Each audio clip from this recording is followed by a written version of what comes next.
Hello student, welcome to the Guruji law classes. आज हम करेंगे एलएलबी फिफ्थ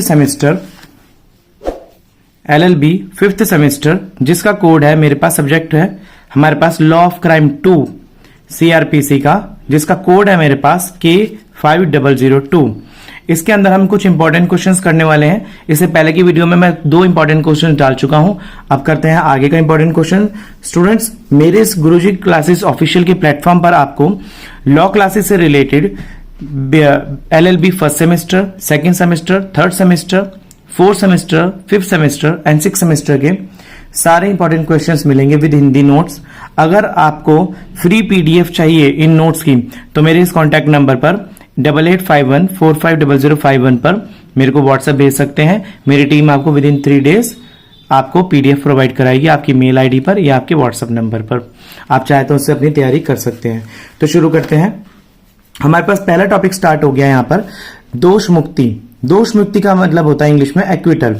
देखिए, सीआरपीसी धारा 255 के अनुसार यदि मजिस्ट्रेट द्वारा धारा 254 में निर्दिष्ट साक्ष्य और ऐसा अतिरिक्त साक्ष्य, देखिए साक्ष्य का मतलब होता है प्रूफ, कोई भी ऐसा साक्ष्य, कोई ऐसा प्रूफ या एक्स्ट्रा प्रूफ यदि कोई हो जो वह स्वप्रेरणा से पेश करवाए, मतलब कि अपनी प्रेरणा से, मतलब कि स्वयं पेश करवाए, लेने पर इस निष्कर्ष पर पहुंचता है कि वो ये कंक्लूजन निकालता है कि अभियुक्त यानी कि जिस पर दोष लगा है, जो अपराधी होने का अधिकार रखता था पर वो अपराधी नहीं है, तो वह दोष मुक्ति का आदेश लिखेगा। कौन लिखेगा? मजिस्ट्रेट लिखेगा।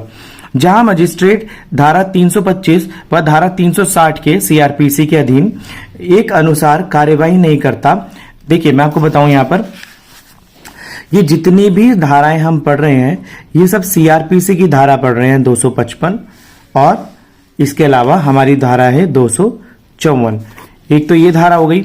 इसमें ये बोलता है कि यदि प्रूफ्स आने के बावजूद भी दोषी के ऊपर कोई भी प्रूफ, कोई भी दोष नहीं साबित होता तो हम उसको, मजिस्ट्रेट उसको बिल्कुल फ्री कर सकता है। इसी के रेफरेंस में आगे कहता है, जहां मजिस्ट्रेट द्वारा धारा 325 व धारा 360 के अधीन के अनुसार कार्यवाही नहीं करता। देखिए वह क्या करेगा फिर, जो 254 और 55 के अंदर हमारे को दोष मुक्त कर दिया, अब वो धारा 325 धारा 360 के अधीन कोई भी कार्रवाई नहीं करेगा। वहां यदि इस निष्कर्ष पर पहुंचता है कि अभियुक्त दोषी है तो वह विधि के अनुसार इसके बारे में दंडादेश लिखेगा। देखिए, और इसके बाद अगर उसको दंडादेश लिखना है तो मैंने आपको जैसे बताया था कि वो धारा 325 तथा 360 के अंतर्गत दंडादेश लिखेगा कि यदि दोषी जो है, यदि जिस पर अभियुक्त जो है, अभियुक्त का मतलब होता है जो दोषी होता है, जिसको दोषी बनाया गया है कि हाँ भैया इसने कोई अपराध करा है, तो उसके ऊपर इस धारा के अंतर्गत दंड दिया जाएगा। कोई मजिस्ट्रेट धारा 252, 252 व धारा 255 के अधिक किसी भी अभियुक्त को, चाहे वो परिवाद का मतलब क्या होता है? देखिए मैं आपको बता दूं, वर्ड होता है एक परिवाद। हिंदी मीडियम के स्टूडेंट्स के साथ ही बहुत बार वर्ड आएगा, और इसका मतलब होता है कंप्लेंट। कंप्लेंट यानी कि कंप्लेंट करना, किसी ने किसी की कंप्लेंट करी, उसे हिंदी में परिवाद बोला जाता है। तो देखिए, परिवाद अभियुक्त को चाहे परिवाद समय या किसी भी प्रकार का रहा हो, देखिए कंप्लेंट चाहे किसी भी तरीके की रही हो, इस अध्याय के अधीन, अध्याय यानी कि इस धारा के अधीन विचारणीय किसी भी अपराध के लिए जो स्वीकृत या साबित तथ्यों के उसके द्वारा किया गया। देखिए, कोई भी अपराध जो स्वीकृत करा हो या साबित तथ्य के द्वारा किया हो, दोष सिद्ध कर सकता है। यदि मजिस्ट्रेट को समाधान हो जाता है तो उसे अभियुक्त का प्रतिकूल प्रभाव नहीं पड़ता। देखिए, यदि अभी उसको पता लग जाता है कि भैया इसमें स्वीकृत है, इसमें कोई साबित हो चुका है कि तथ्यों के द्वारा उस पर कोई दोष लगा है या फिर कोई भी ऐसा दोष प्रतीत हो रहा है, तो दोष सिद्ध कर सकता है। यदि मजिस्ट्रेट को समाधान हो जाता है, यदि मजिस्ट्रेट को पता लग जाता है कि इसका समाधान, तो उससे अभियुक्त पर कोई प्रतिकूल प्रभाव नहीं पड़ता, यानी कि उसके ऊपर कोई भी इंप्रेशन नहीं पड़ता। आगे देखते हैं।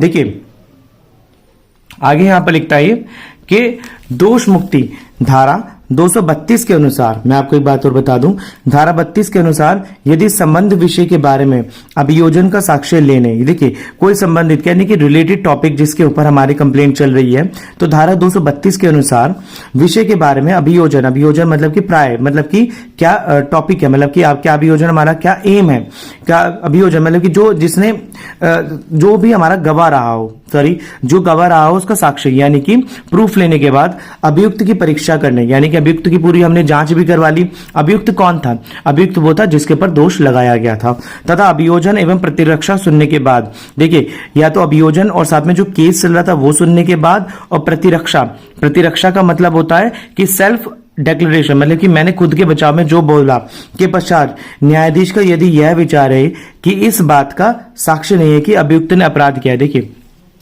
मैं आपको बता दूं, यहां पर हम थोड़ा सा समझ लेते हैं इस चीज को।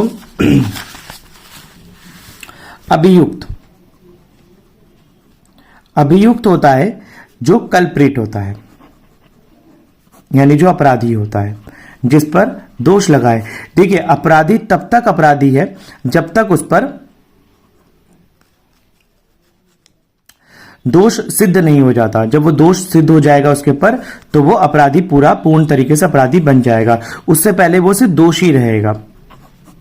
ठीक है, अपराधी तब अपराधी बनता है जब उसके ऊपर कोई दोष सिद्ध हो जाता है, तो उससे पहले वो दोषी रहेगा। तो अभियुक्त को क्या बोलते हैं यहां पर? दोषी, जिसके ऊपर इल्जाम लगा हो। और परिवाद में आपको बता चुका हूं कि कंप्लेंट होता है। यदि, देखिए मैं आपको बता दूं, यदि इस दोषी को अपराधी सिद्ध कर दिया और सिद्ध करने के बाद इसे 325 और 360 धारा के अंतर्गत कोई भी सजा सुनाई दी गई है और ये अपनी सजा को पूरी कर बाहर आ जाता है, तो इस किए गए अपराध के लिए जिसकी वो ऑलरेडी सजा काट चुका है, उसको दोबारा से कोई भी सजा उसी अपराध के लिए नहीं दी जाएगी। ये बात क्लियर हो गई। और अगर मैं आपको एक बात और बताऊं यहां पर, कि अगर यहां पर कोई भी प्रूफ, जितने भी प्रूफ दोषी के ऊपर लगाए गए हैं और जितने भी प्रूफ हमारे दोषी के अगेंस्ट फेवर में आते हैं, यानी कि कोई भी प्रूफ, यानी कि साक्ष्य, प्रूफ को क्या बोलते हैं यहां पर? साक्ष्य। यदि साक्ष्य ये सिद्ध कर देते हैं कि दोषी जो है वो दोषी नहीं है, जितने भी उसके ऊपर इल्जाम लगाए गए हैं तो वो सारे निराधार हैं, बिना किसी बेस के हैं, तो उसमें क्या होता है कि दोषी को इस बात का साक्ष्य नहीं कि अभियुक्त ने अपराध किया है, तो न्यायाधीश दोष मुक्ति का आदेश अभिलिखित करेगा। मतलब ये वो क्या करेगा कि उसको दोष मुक्त कर देगा, बोलेगा आप इसको छोड़ दो। मेन देखिए इस क्वेश्चन के अंदर क्या है, दोष मुक्ति के अंदर क्या है, दो धाराएं आपको ध्यान रखनी है, 325 और 360। ये होती है सजा दिलवाने वाली, और 255 और 254 ये होती है यदि कोई दोष नहीं करा है तो उसको फ्री करने वाली। और एक बात और बता दूं, धारा 232,